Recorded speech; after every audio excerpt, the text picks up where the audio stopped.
Olá, meu caro amigo e seguidor. Seja bem-vindo à nossa live diária da Reflexão Matinal, onde eu convido você para irmos juntos até o nosso coração para lá, como jardineiros espirituais, elevar templos às nossas virtudes, fazendo-as crescer, florescer e frutificar, pois são elas que nos alimentam, que nos impulsionam nesta longa jornada em busca da felicidade. Jornada essa que não começou na atual encarnação, não. Já tivemos centenas, milhares de encarnações sobre o planeta, nos 5 continentes, inclusive nos lendários Atlântida e Lemúria. E também já encarnamos em todas as raças.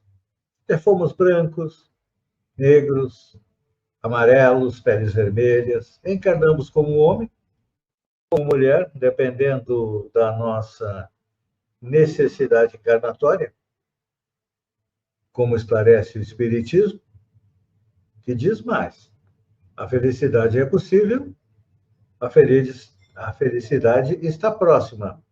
Só que para colocá-la dentro do coração, precisamos arrancar de lá a erva daninha dos vícios e defeitos. Então, este é um trabalho que nós fazemos diariamente, com apoio de uma passagem dos Evangelhos. E hoje é da Epístola de Paulo aos Coríntios, a segunda epístola, onde ele diz o seguinte: porque a nossa glória é esta, o testamento da nossa consciência. São palavras complicadas, não é? Está difícil de entender? Então vamos repetir o que disse Paulo na sua segunda epístola aos Coríntios. Porque a nossa glória é esta, o testamento da nossa consciência. O que significa isso? Isso significa que, a partir do momento em que nós abraçamos a renovação espiritual para a conquista da luz, quase sempre somos contraditados pelas forças da sombra, qual se estivéssemos o coração exposto a todas as críticas destrutivas. É isso que acontece normalmente. E, aliás, se a gente olhar para trás, nós vamos perceber, já que estamos aí no último domingo do ano, vamos parar e fazer uma reflexão. Quantas vezes durante o ano você acordou e, com firme propósito de conquistar a luz, cansado de sofrer, cansado das dificuldades, e aí o que acontece? Parece que a situação fica pior, não é assim? Por quê? Isso porque nós ainda somos espíritos imperfeitos, ou seja, ainda não somos bons espíritos. Temos inúmeros defeitos, vaidade, orgulho, sentimentos negativos, raiva, ódio, inveja. Tudo isso nos acompanha, vem nos acompanhando,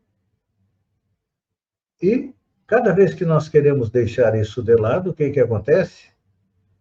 Parece que eles não querem serem arrancados do nosso coração. Não é assim? É.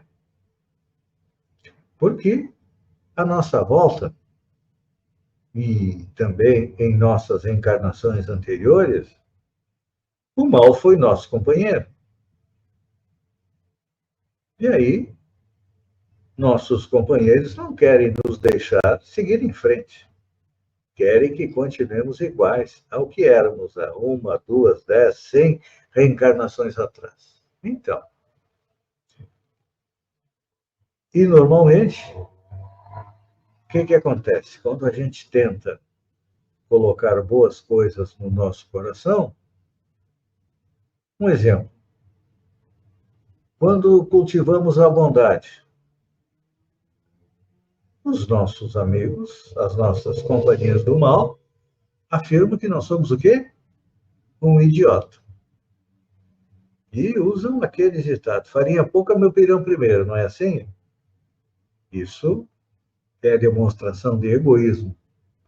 Quando a gente mostra paciência, eles dizem que nós somos uma pessoa sem condições. Somos um covarde. Não é assim? Pois é. E olha que a paciência anda em falta no mundo como um todo. Observe se você está, neste final de ano, um pouquinho mais paciente do que era no início do ano. Por exemplo, quando a gente esquece os golpes sofridos, vamos chamar também de covarde, que não temos coragem de enfrentar a situação, esquecendo que o tempo do olho por olho, dente por dente, era com Moisés, há aproximadamente 4.000 anos atrás. Há 2.000 anos atrás veio Jesus e disse: alguém te bater numa face, oferece a outra. Ou seja, não revidemos os golpes sofridos. E então, o mundo nos chama de covarde.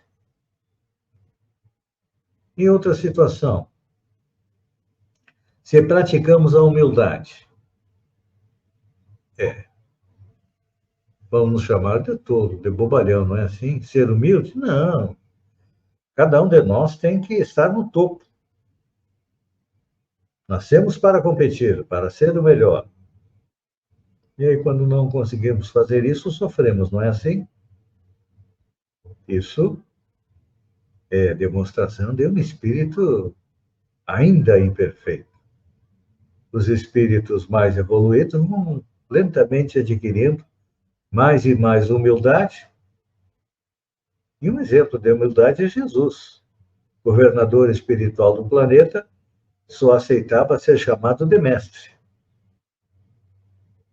Não é assim? Então, temos também, quando falamos a verdade, muitas vezes a nossa família, os nossos amigos dizem que nós estamos sob domínio da obsessão.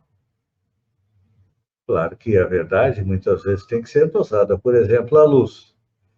Se você está no escuro, acende uma lâmpada à luz elétrica, os nossos olhos, no primeiro momento, não conseguem enxergar nada porque ficam ofuscados pela luz. Então, quando nós temos que falar a verdade, temos que aprender a dosá-la para não ferir os olhos daqueles que ainda não conhecem a verdade.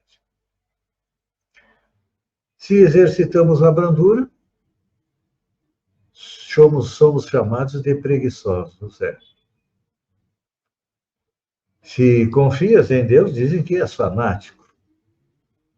Se cumprimos todas as obrigações, há quem zombe de nós, não é assim? Mas é importante a gente compreender que não só o planeta Terra, nosso sistema solar, nossa galáxia, são governados por leis morais. E nós lentamente estamos aprendendo a conhecê-las e também a respeitá-las. A partir do momento em que, conhecendo e respeitando as leis morais, nós somos aquilo que está no último capítulo da terceira parte do Livro dos Espíritos, que é a perfeição moral, se somos um homem de bem, vamos conquistar uma posição mais calma, mais tranquila, melhor na espiritualidade, e os outros que zombem de nós, não é? Então, não tem problema. É importante que, a despeito de tudo aquilo que nos cerca, que tenta nos impedir de progredir espiritualmente, nós devemos atender aos deveres que a vida preceitua. A partir do momento em que praticamos o bem, vamos estar cumprindo aquilo que disse Paulo. Porque a nossa glória é esta, o testamento da nossa consciência. Então, uma consciência tranquila, uma consciência em paz que respeita as leis divinas e as leis humanas, é claro que será mais feliz. E aí eu pergunto: vale a pena ficar preso a um passado de imperfeições, de dor, ou vale a pena lutar por um futuro de felicidade? Pense nisso, enquanto eu agradeço a você por ter estado comigo durante esses minutos. Fiquem com Deus e até amanhã, no amanhecer, com mais uma reflexão matinal. Um beijo no coração e até lá, então.